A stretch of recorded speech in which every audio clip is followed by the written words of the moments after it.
करते हैं इंटरनेशनल और इकोनॉमिक बज़ की। देखिए, आज ग्लोबल मार्केट्स का मिजाज बड़ा दिलचस्प है। एक तरफ घरेलू शेयर बाजार थोड़ा सुस्त नजर आ रहा है, सेंसेक्स और निफ्टी लाल निशान में खुले हैं। लेकिन दूसरी तरफ भारतीय रुपया कमाल कर रहा है। डॉलर के मुकाबले रुपया लगातार मजबूत होते हुए 95.08 के शानदार स्तर पर पहुंच गया है। सच कहूं तो पिछले एक साल में रुपये की ये सबसे लंबी और शानदार रैली है।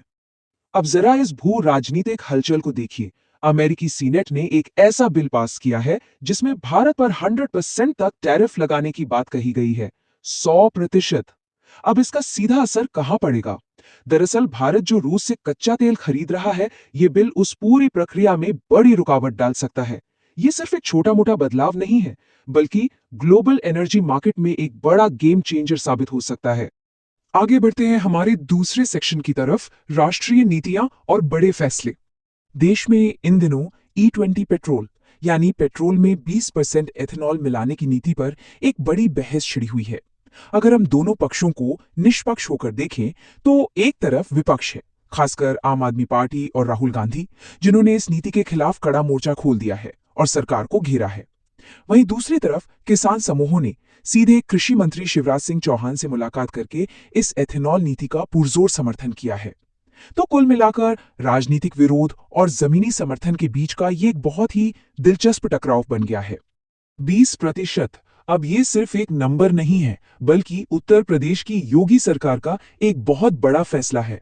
जी हां, यूपी सरकार ने तय किया है कि वो पूर्व अग्निवीरों को वन रक्षक यानी फॉरेस्ट गार्ड की भर्ती में सीधे 20% का आरक्षण देगी। ये फैसला इसलिए भी अहम है क्योंकि इससे सैन्य सेवा पूरी करने के बाद नागरिक जीवन में लौट रहे युवाओं के लिए रोजगार का एक बहुत ही स्पष्ट और ठोस रास्ता खुल जाएगा। अब रुख करते हैं हमारे तीसरे अहम मुद्दे की ओर, 2027 जनगणना का शेड्यूल। सरकार ने जनगणना 2027 के दूसरे चरण का पूरा रोड मैप जारी कर दिया है। टाइमलाइन बिल्कुल साफ है। 17 अगस्त से ऑनलाइन सेल्फ एन्यूमरेशन यानी स्वगणना शुरू हो जाएगी और ठीक इसके बाद 1 सितंबर से खास तौर पर पहाड़ी क्षेत्रों में भी गणना का काम शुरू कर दिया जाएगा। इतने बड़े देश की गिनती करना कोई आसान काम नहीं है, इसलिए इसे बहुत ही सधे हुए चरणों में बांटा गया है। चलिए अब बात करते हैं चौथे हिस्से की, मौसम और प्राकृतिक आपदाओं के अपडेट्स। इस वक्त अगर हम देश के मौसम को देखें तो दो बिल्कुल अलग तस्वीरें नजर आती हैं। दिल्ली एनसीआर में हल्की बूंदाबांदी से मौसम काफी खुशनुमा हो गया है, लोगों को राहत मिली है।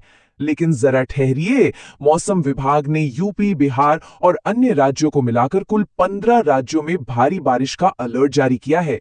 ये प्राकृतिक विषमता वाकई में सोचने वाली बात है। उत्तराखंड से आ रही तस्वीरें तो और भी ज्यादा चिंताजनक हैं। रुद्रप्रयाग में अलकनंदा नदी का जलस्तर खतरे के निशान को भी पार कर गया है। बहाव इतना तेज है कि कई इलाकों को जोड़ने वाले पुल पूरी तरह पानी में डूब चुके हैं। वहां के लोगों का जीवन इस वक्त सच में बहुत बुरी तरह प्रभावित हुआ है। 1 लाख से ज्यादा, ये वो डराने वाला आंकड़ा है जो इस वक्त उत्तर पूर्व में आई प्राकृतिक आपदा की असली तस्वीर बयां कर रहा है। असम के कई जिलों में बाढ़ ने भयंकर तबाही मचाई है और स्थिति लगातार गंभीर बनी हुई है। इस बाढ़ से प्रभावित होने वाले लोगों की संख्या अब 1 लाख के पार जा चुकी है। वहां ग्राउंड जीरो पर हालात बहुत मुश्किल है और लोगों को तुरंत राहत की जरूरत है।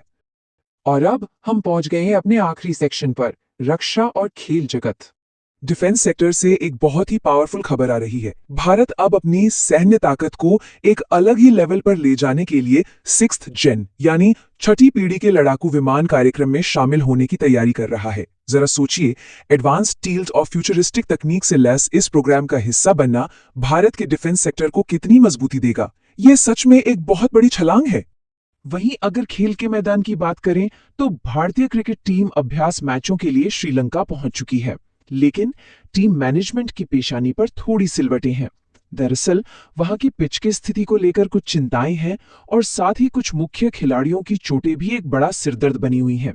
असली मुकाबला शुरू होने से पहले ये रणनीतिक चुनौतियां टीम के लिए काफी अहम हैं। तो इस पूरे विश्लेषण पर नजर डालने के बाद एक बहुत ही गहरा सवाल उठता है। कच्चे तेल की खरीद पर असर डालने वाले इंटरनेशनल टैरिफ बिल से लेकर देश की अहम नीतियों और चरम मौसम तक, ये सारी तेजी से बदलती घटनाएं आने वाले महीनों में हमारी अर्थव्यवस्था और समाज को किस दिशा में ले जाएंगी? इन बदलावों का रोजमर्रा की जिंदगी पर क्या असर होगा? सोचने वाली बात है ना? इसी सवाल के साथ आज का ये एक्सप्लेनर यही खत्म होता है। हमारे साथ जुड़ने के लिए बहुत बहुत शुक्रिया।